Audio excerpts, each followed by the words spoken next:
Hi, Zurairi. Thank you so much for joining us today for Front Page. Hi, pleasure to be here again. All right, let's get straight to discussing what's been happening in Malaysia.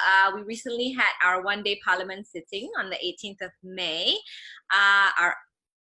Our Agong actually said that, Tan Sri Muhyiddin Yassin has the majority support, albeit 114 out of 222 in his speech. And also, Tun Dr. Mahathir's vote of no confidence was postponed indefinitely. So what are your thoughts on this? Well, we finally had that. It's not even a one-day sitting. It was more like half day. And I think it was laid bare finally that Tan Sri Muhyiddin had a very slim margin, despite claiming that he commands the majority of Dewan Rakyat. During the sitting itself, 114 members of parliament sat on the government side. But even then, afterwards, at least one of them has already admitted that he was still with the opposition. I think there was Masih Kujat, the member of parliament for Sri Aman. And I think what can be summarized from this half-day sitting was that it was quite a waste of resource. It was a waste of time for the members of parliament to just go to the Dewan Rakyat and just to listen to the King's address. As many has mentioned before, if it was only restricted just to the Agong's address, it could have been broadcast even straight from the palace itself, saving everyone cost, resources, and also time, and also would help in trying to prevent any infection. And it was also a waste of time for the media, most of whom could not even cover the sitting. You even had one of the reporters fainting because he was left in the hot sun outside.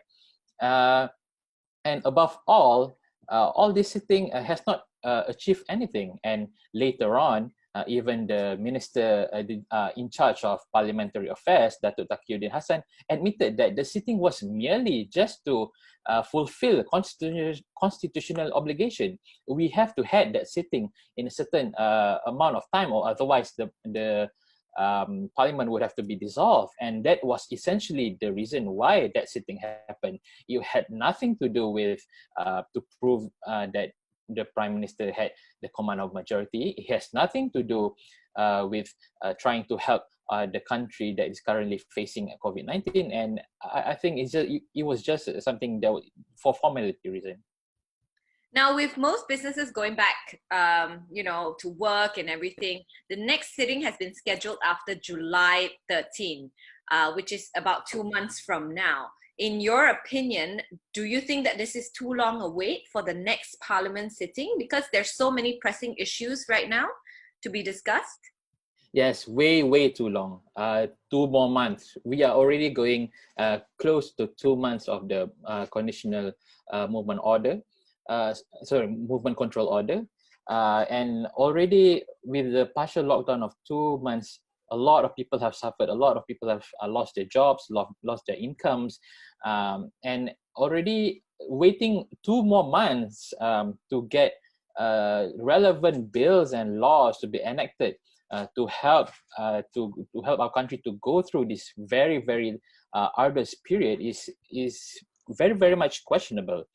And I think we have seen in the past few weeks and months how not having the parliament sitting to enact any bills and laws has left our government toothless. In a lot of issues regarding COVID-19, our government can only recommend and urge, for example, employers, businesses, and even the general public. They can only, even though we have certain laws and SOPs regarding COVID-19, but for a lot of things, for example, on employment, on letting people work from home, for example, the government can only urge and recommend this to employees, and they cannot enforce it with any laws. And that is a problem. And I think a lot of the issues could be solved just by our members of parliament meeting and enacting certain laws, as we have seen in many countries. And for example, our neighbor, Singapore, I mean, it does not take much, really. Yeah. Okay. So we'll just have to wait and see until July 13th to see if any laws can be passed with regards to, businesses and COVID-19 and how we're going to revive the economy again. Okay, let's move on to our next article, and this one's related to Parliament as well. It's all about building a virtual parliament. Would a virtual parliament be in the best interest of Malaysia at this point in time? I was quite surprised to read the article because it quoted up to 2 to 5 million ringgit to set up virtual parliament, and it straight away got me thinking. This is the kind of price that you quote to the government so you can, and then outsource it and then get profit out of it. Because I don't know, we have already seen virtual parliament being implemented in a lot of countries. In the UK, for example, and I think there is a slew of numbers of countries that have already. I mean, it's not actually a virtual parliament. They call it a hybrid parliament, where they still meet and sit in the parliament, but they also have other MPs joining in through video calls. And the question is not whether we can or we not, but the question is, we should have done this long time ago. And the reluctance of the government to enact this hybrid parliament only shows how much that it does not really want to meet to enact laws. It's just finding excuses for me. Yeah, I mean, we're recording on Zoom right now, the three of us. We've done recording with like 50 people before, and Zoom is almost free, right? So do we even? You do have to pay. I mean, but yeah, you have to pay it's not 2 million. But it's not 2 million ringgit. Like, do we even need to spend the money for a virtual parliament? Especially, I mean, hopefully this COVID-19 pandemic will be over very shortly, and it might not be an issue anymore to convene in the parliament. I think it would still take a long time for COVID-19 to subside, and I think a lot of medical professionals have said that there is a very big possibility that we just have to live with COVID-19 over the years until a vaccine is found, and even then we still have to things like keeping our hygiene and social distancing and all that. But I think when we talk about virtual parliament, we have to agree that a lot of things with our parliament are archaic. For example, attendance and voting, all of those are done manually, and even the press does not have an access to whether an MP is present in one sitting or not, and how he voted. So these are the sort of things that we need to repair and advance in our parliament, bring it to the future. I mean, not even future, it's present. And I think COVID-19 has laid bare the kind of things that that we need to fix with how the parliament is being run, and having this sort of virtual parliament and other electronic ways such as voting and recording and all that, it will be beneficial for many years to come. Okay. All right, let's move on to our next article. This one is exciting. Riza to walk free. Now, what are your personal thoughts on this turn of events? Okay, I think a lot of us are focusing on how this sort of like subverted justice in a way, because he does not have to be. I mean, basically, he was discharged in return for certain things. For example, yesterday we find out that he may be one of the prosecutors' witness in the trial of Dato' Sri Najib Razak's 1MDB case. And we have also, the Malaysian Anti-Corruption Commission has also said that I think the authorities all this while, they seem to be trying, rather than to achieve justice, they seem to be trying to just return whatever money that has been taken, that has been embezzled back to the country. And I think this may be one of the reasons why this decision has been, that we have arrived at this decision. But I think a more pressing matter is how this decision. How did we arrive at this decision? It has been very opaque, and we have heard a lot of contrary explanations from both sides. The MACC and also the current Attorney General Tan Sri Idrus Harun has claimed that this was a decision achieved by his predecessor Tan Sri Tommy Thomas, but Tommy himself has declined and has denied such a thing ever happening. And the mystery just deepens, especially I mean, today there's a report by today being Wednesday, we have a report by Free Malaysia Today alleging what had happened behind the scenes. of course, the report still did not prove anything. It did say that while Tommy Thomas was aware of the arrangement, but he did not exactly.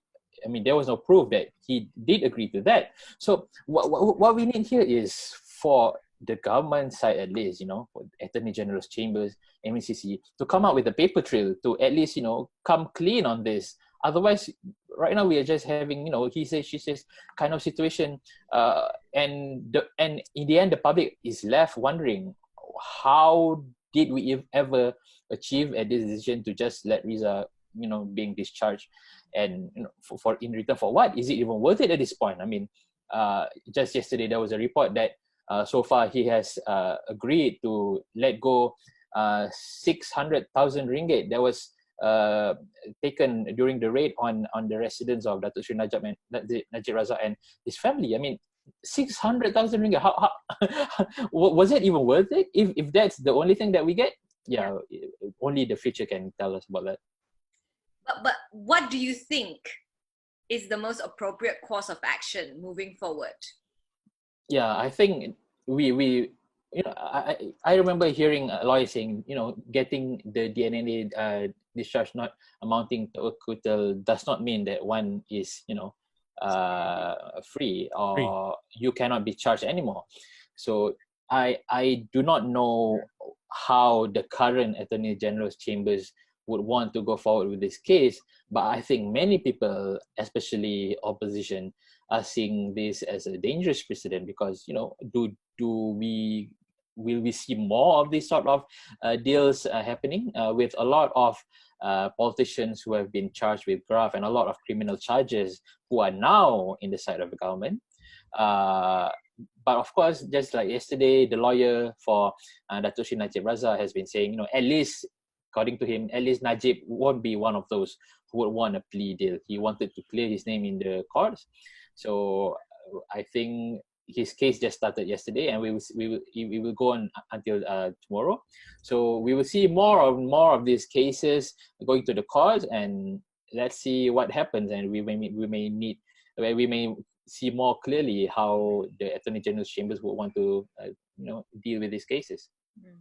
I think what the public and also the people want is just to have to be sure that this doesn't happen to all these high profile cases as well. Yes.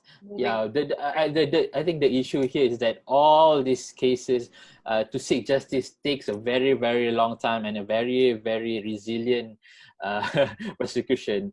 And with the change of government recently, it has in a way, affected how people are viewing all these cases. Inevitably, we cannot skip that. All right, let's move on to our next article. Well, Raya is around the corner, and there's with CMCO, right? We're in CMCO right now, and there's been talks about relaxing some of its restrictions. But how important is it to still restrict interstate travel, in your opinion? Okay, I think the Health Director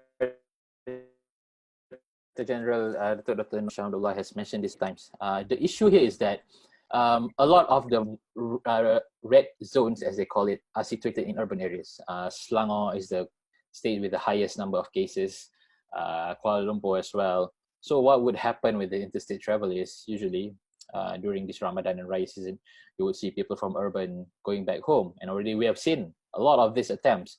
Over 1,000 vehicles have been turned back almost daily ever since this movement has been allowed, which proves that, even though people know that you cannot move interstate, people are still trying their luck. And I find it funny when yesterday Senior Minister Datuk Sri Ismail Sabri Yaakob said he is baffled about people who are still trying to go back home despite not being, he has not being allowed. And I think this is down much to the sort of communications that the government is doing towards the public on the ground. So there's a lot of contradictory issues that made people think that it's okay, or they may try to return home, because we don't exactly have open movement, but at the same time we don't actually have total lockdown. I mean, some people can still travel interstates for work, for example, to return home after they are being stranded elsewhere, for example, or meeting their spouses. And it's because of this that we have all these sort of situations. And yeah, I think it is very much important to prevent people with asymptomatic, without any symptoms, to return home and in turn infect all those elderly people that they are seeing when they return home. And I think that's the most important reason why we still need to restrict interstate travel, I think. Yeah, exactly. Because like what you said, people can travel interstate for work. Why can't they be allowed to travel interstate to just go visit? You said visit their spouses, right? Why can't they go and visit their? But isn't there some kind of permit though? Yeah, you still need to apply through the Gerak Malaysia app, which is handled by the cops, by the police. So yeah, that's another thing, another layer of. And I think we have also seen, because of that requirement, we have seen queues in police stations. Yeah, it's a mess, really. Yeah, my husband, because his office is in Terengganu, he had to go to the police station even after applying on the Gerak Malaysia app. He still had to go to the police station 3 times to be able to get his permit to go back to work. But what kind of SOPs, to your knowledge, are in place to ensure that these travelers do not abuse this permit?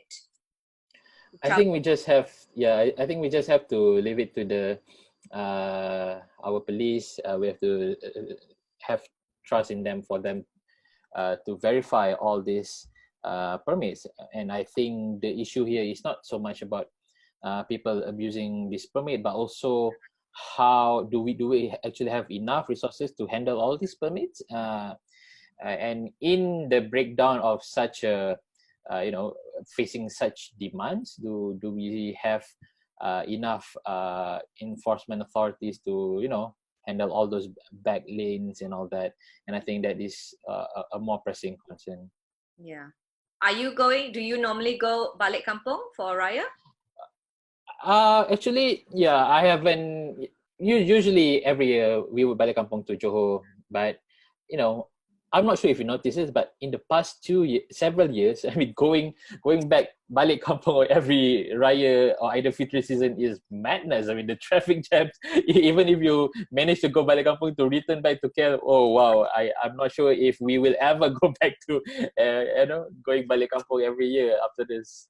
Okay, so you are staying. So maybe the new norm, yeah. Yeah, the new norm, maybe we should just not have balik kampung anymore. Yeah. I don't think everyone will agree to that, but perhaps it would give more excuse to those who don't want to balik kampung. Yeah, because Sham, one of our Malay announcers on the drive-through, he's saying that his parents-in-law are in Kuala Pilah, and they're seeing people come in from various locations to balik kampung. Yeah.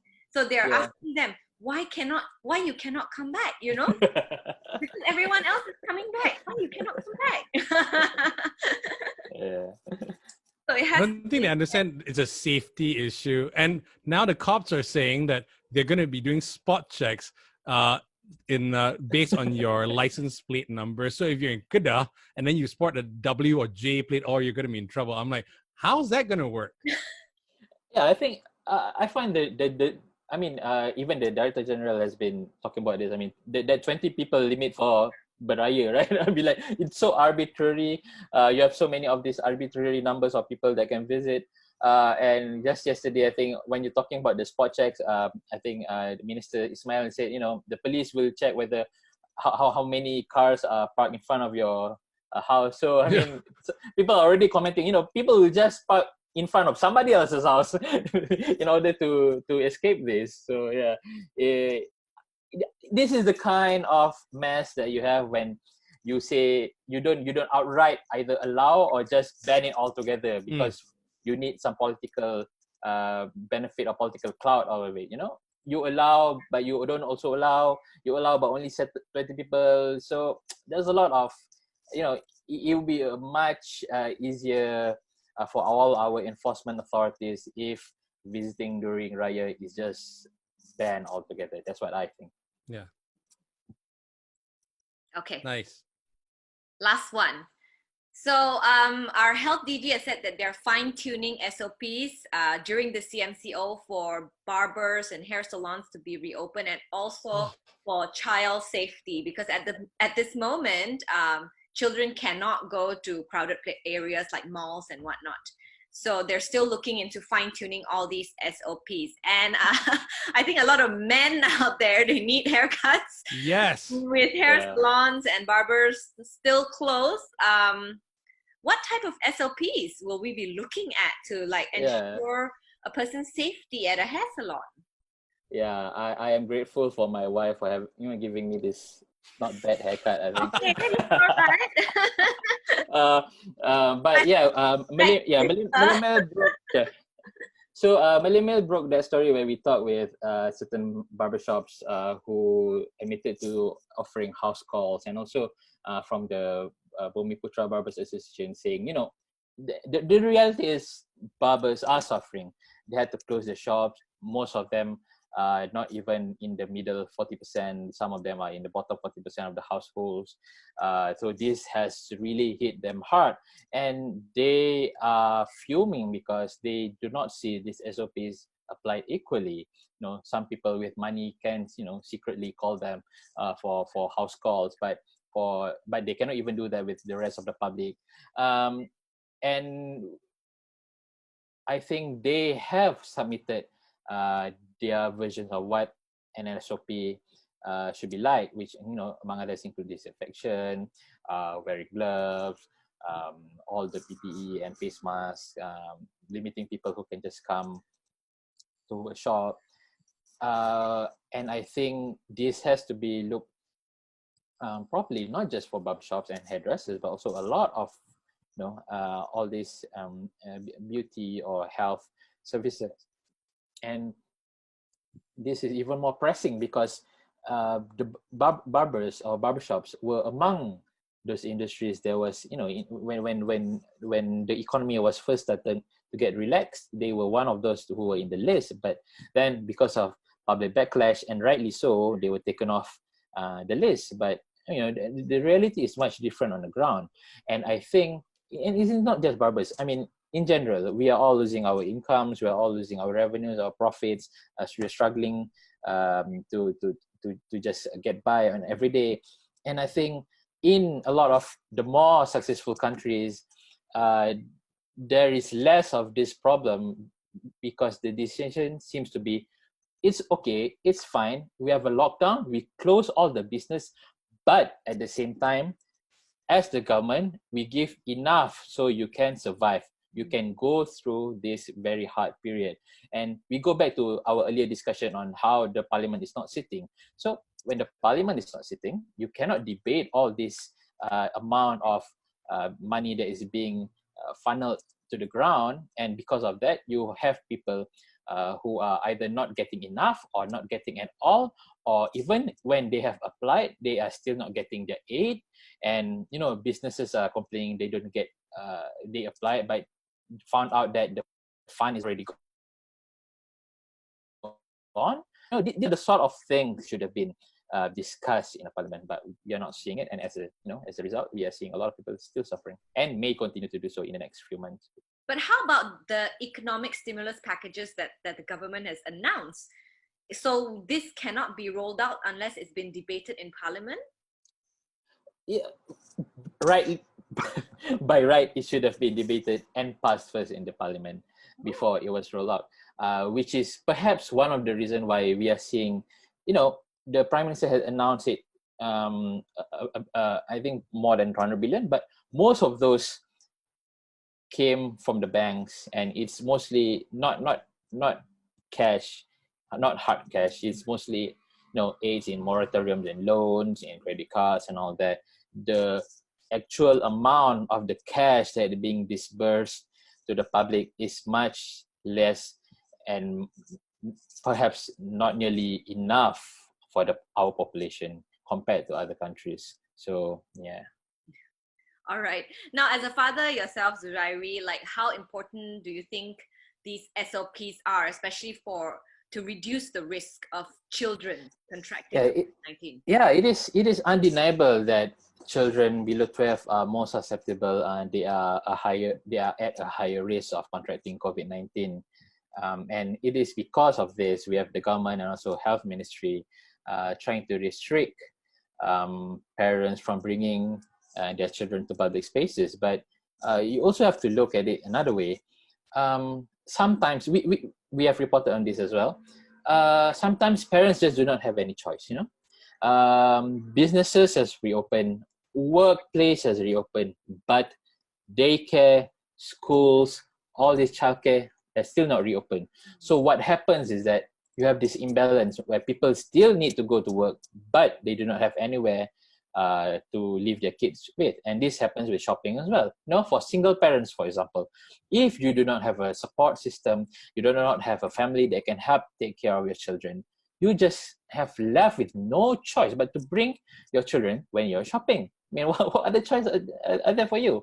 And in our previous report, we have heard single parents, single mothers especially, who have been stopped from doing their groceries just because they're bringing their children and they have no choice. And how are you going to deal with this?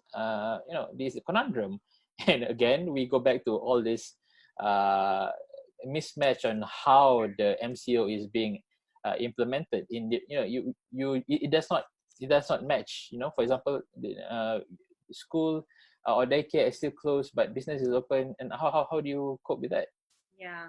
So you have to have like several different laws for different pockets of people, and then you get loopholes where other people will claim that why this person can and this person cannot, right? Yeah, even if you're not a single parent, right? I mean, the best the government could do just now is to urge employers to give some kind of leeway so one person can work one day and then work from home the other day. I mean, but if you have an act or a law, you could just, tell all employees to do that. You don't have to urge back for them to institute this, because if you leave it to employers, to businesses, they do not have any incentive at all to allow parents, to work from home or even let them have some time off for their children, because it does not bring any profit in a landscape and an environment where they're already losing money. And this is kind of conundrum that we're facing right now.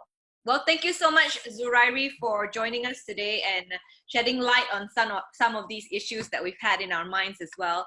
Have a good Raya celebration. Thank you. Yes. Thank you. I'm looking forward to it.